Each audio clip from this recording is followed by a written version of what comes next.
Welcome to The Inverse Engineer. I'm Tariq Nasser. If you've ever found yourself lost in the labyrinth of remodeling, unsure how to bring your vision to life, or without breaking the bank, then you're in the right place. Today I'm going to be talking about a free tool that will help you with your remodeling experience, SketchUp.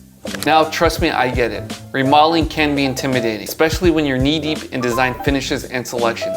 That's why today I'm excited to share with you how I use SketchUp to bring visions and concepts into a reality and how you can too.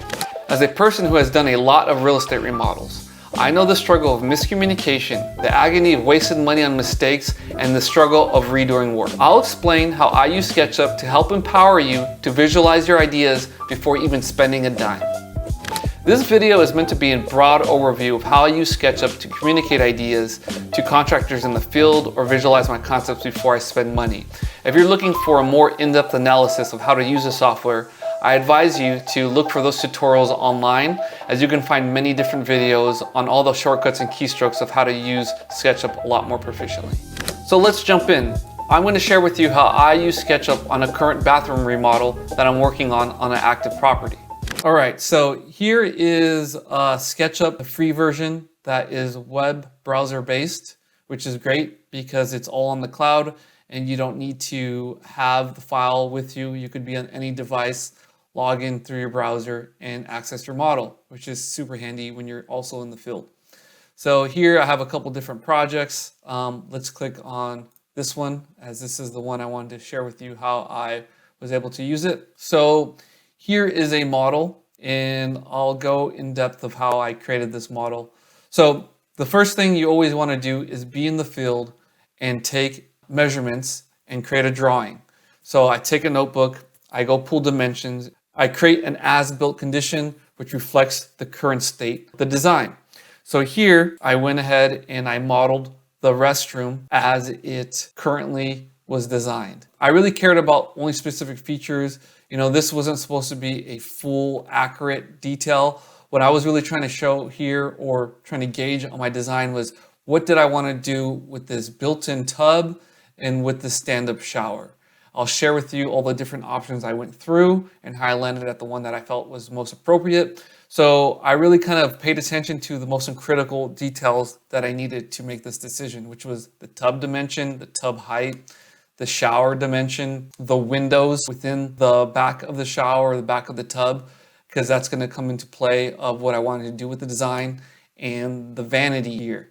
Obviously, this is not a lot of realistic rendering or graphics, but that's not what this was for. This wasn't to create a nice finished product where I'm like, oh wow, look how beautiful the vanity looks or whatnot. This was really used for me to say, what do I really want to do and spend money on how to remodel this shower? So I made sure that the room height was accurate, the window heights were accurate, this jog that occurred along the shower wall was accurate, and again, the basic layout of the floor plan. So once I had my as-built condition, I went ahead and I created a copy and I pasted a new model here. So what I did here, as you can see, I started to play around a little bit. If I was to spend a little bit of money and not change the configuration of the built-in tub and shower, try to make it more economical, but I was to use, large format floor tile and carry that floor tile up and around the bathtub surround, what would that look like? And more importantly, what if I was to take these three walls and go full height tile? What would that do? Because I'm not having to reframe or redo a whole lot of work here, but I'm now able just to kind of get a more finished look. So by doing so, it would help me visualize that, okay, look, I could replace the shower door. I could leave the built-in tub as is. So I could keep the tub, reuse the framing, and now I'm just gonna wrap it with tile, and then now I'm gonna just take it full height on these walls. What would that do to the space? So this kind of helped me visualize that, okay, this could be a good concept. It's probably the most economical out of all the options, but it did help me understand that it would open up the space a bit, especially if I do 3 wall surrounds that are full height. If I did 3 walls that are full height shower surrounds, it would make the space look a lot more opened up and maybe a good way to spend the money. And I said, okay, well, that's a good option, but let me see another option. So then I'd copy this model over here and I started to play around with it a little bit more. So this concept was, ideally, what if I was to get rid of this built-in tub and do a freestanding tub? Maybe I could open up the restroom this way now so you could walk in, use the freestanding tub, and now you just have walk-in shower. I'd still take it full height tile on 3 walls to make it a little bit more elegant. And then I started to play with, okay, let me do a built-in niche here. I really like this layout. The problem was that to get a tub to fit within the existing space here, I actually had to mess with the scale and shrink this tub. This tub, I think I was able to fit in was a 44-inch tub. Most freestanding tubs are 50 inches and above. So that told me that I would have to buy a brand new tub. I'd have to get it a lot smaller. And I was just thinking that maybe it wouldn't make the most sense to do so, especially if it's a small tub. It really wouldn't look right in the space. Also, I'm gonna do the same tile on the floor and the wall here. And I wanted to go with some polished porcelain. So that'd be pretty dangerous if somebody was to come out of this tub and step directly on this polished porcelain tile. That would cause a slipping hazard, which is not the end of the world. You could put a bathroom mat there or whatnot. But you know, this in my mind, when I was walking the space, said, well, this would make the space look a lot more open and a lot more nicer. But once you start to model it, and before I spend money pursuing freestanding tubs, demoing more than I need to, I wanted to really test it in SketchUp, and I realized that maybe this was not the best concept. So I said, okay, let me try another concept. So I copied this over and I started to do this open shower concept. So here I would do a curb to contain the water, and you would walk in, you do a fixed panel here, and you'd walk into the shower. So then you could get, you know, access to the shower. If there's oversplash or whatnot, it'd be contained by the curb. And this was a pretty cool concept as well. The problem again though, this tub had to be downsized, which is not optimal. And more importantly, what this kind of revealed was that if I was to do a fixed shower panel, there would be a pinch point when you walk in, which wouldn't be the most comfortable for the occupants. So I said, man, this would make it look elegant, but this is also not the most practical design. Or of course I could have took this shower panel and did a smaller one, kind of to create a bigger walkway or a less of a pinch point here. But that would also cause for more water to splash out of this bathtub and make it a lot, or the shower, and make it a lot more messy. So I said, you know, this is a pretty cool concept, but this one also probably does not work the best. So, you know, by using SketchUp, which is a free software, modeling is very easy. I'm not even the most advanced modeler. As you can tell, these are pretty basic. But this was able to reveal where it would be worth to spend the money versus not. After looking at all these configurations, it revealed that doing something like this was going to be the most economical and probably give the best design. And this is really critical because now I'm going to choose the tile to kind of mimic this design.